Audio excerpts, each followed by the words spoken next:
Girl found a hole in her garden, but the next day, both her parents were imprisoned. Lucy Carter was playing in the back garden of her small countryside home when the earth suddenly shifted under her feet. A narrow crack split open, revealing a dark hole that seemed to go on forever. She leaned closer, her heart racing, but before she could drop a stone inside, her dad called her in for tea. Excited, Lucy told him what she'd found. At first, he didn't believe her, until he followed her outside and looked for himself. His face went pale. Without saying a word, he rushed back inside and quickly dialed a number on the landline, speaking in a hushed, urgent voice. Minutes later, unmarked black vehicles pulled up outside the house. Men in uniform set up barriers around the hole, and Lucy caught glimpses of something large being pulled from the ground, though she couldn't make out what it was. That night, Lucy heard her parents whispering angrily behind closed doors. She didn't understand what they were saying, only that something was very wrong. By morning, the vehicles had returned. Officers stormed the house and took both her parents away in handcuffs. Lucy cried as her mother shouted promises that everything would be explained soon.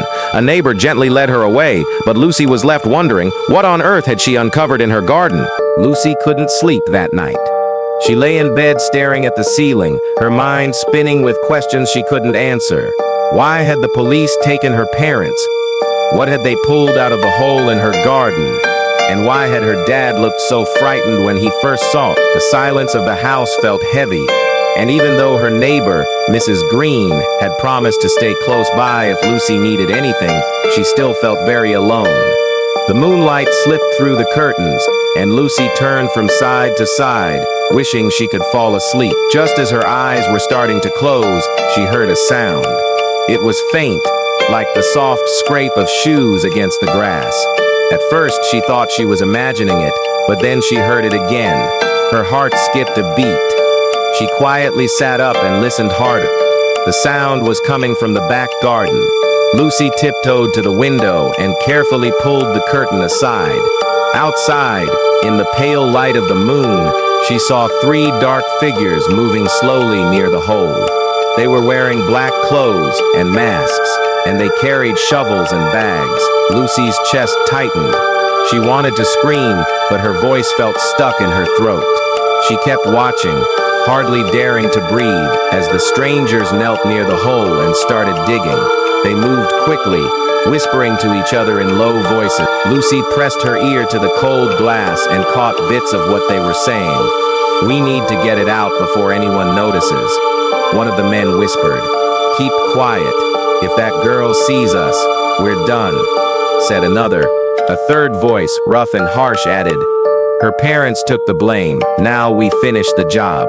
Lucy's hands shook as she let go of the curtain. Her mind raced. They were talking about her parents. Were these the real criminals? She had to do something. What could she do against 3 grown men? She thought of running to Mrs. Green's house, but if she left the window, she might miss something important.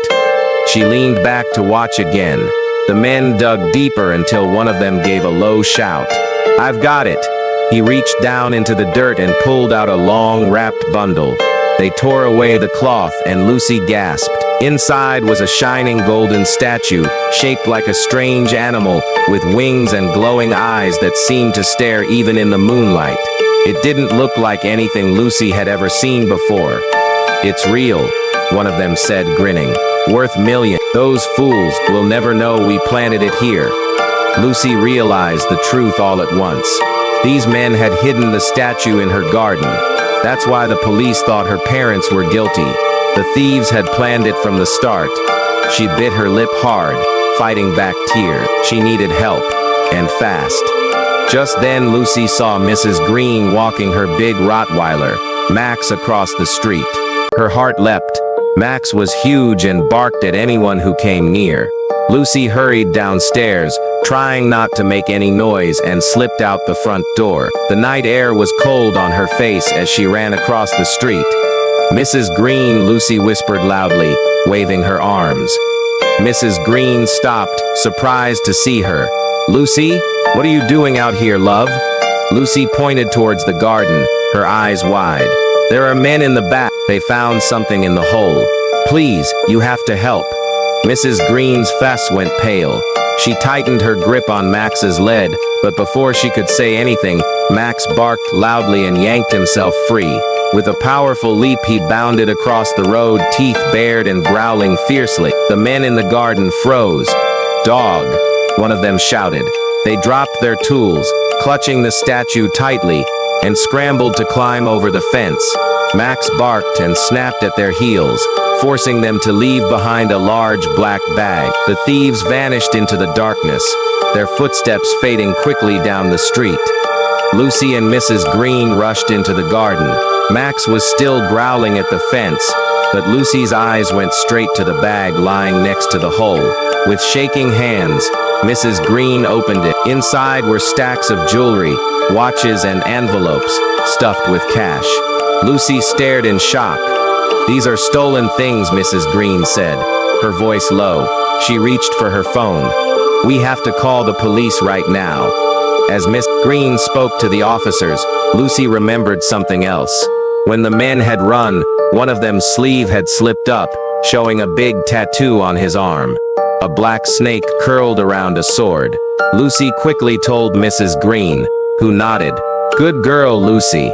That will help them find who did this." The police arrived within minutes, their flashing lights painting the garden red and blue. Officers hurried inside, examining the statue and the stolen items. Lucy told them everything she had seen and described the tattoo as clearly as she could. Mrs. Green backed her up, saying she had seen the men running away. After listening carefully, one officer smiled kindly at Lucy. "You've been very brave tonight. Because of you, we can clear your parents' names." Lucy's eyes filled with tears. "Does that mean they can come home?" "Yes," the officer said gently. "We'll bring them back right now." Later that night, Lucy waited nervously on the sofa at Mrs. Green's house. The sound of a car pulling up made her jump to her feet. She ran to the door, and there they were, her mom and dad looking tired but smiling through their tears. Lucy threw herself into their arms, sobbing with relief. "We're so proud of you," her mom whispered. Her dad held her close and said, "You saved us, Lucy. You saved our family." The officers explained that the thieves had planted the statue in the garden weeks ago, and had called in a tip to the police to make sure Lucy's parents were blamed. But thanks to Lucy's courage and Max's barking, their plan had failed. Over the next few days, the police worked hard to track down the men. The tattoo was the key. It matched a record of a known thief, and soon all three were caught and arrested. Lucy and Mrs. Green were invited to the police station, where they were given medals for bravery. The chief inspector shook Lucy's hand and said, "Without you, we might never have known the truth." Lucy blushed as cameras flashed, but inside she felt proud. She had been scared, but she hadn't given up. Her parents stood behind her, smiling wider than she had ever seen. That night, for the first time in days, Lucy climbed into her own bed. The house was quiet, but no longer frightening. She hugged her teddy bear and whispered, "Everything is okay now." As she drifted off to sleep, she knew she had faced something far bigger than herself, and one dog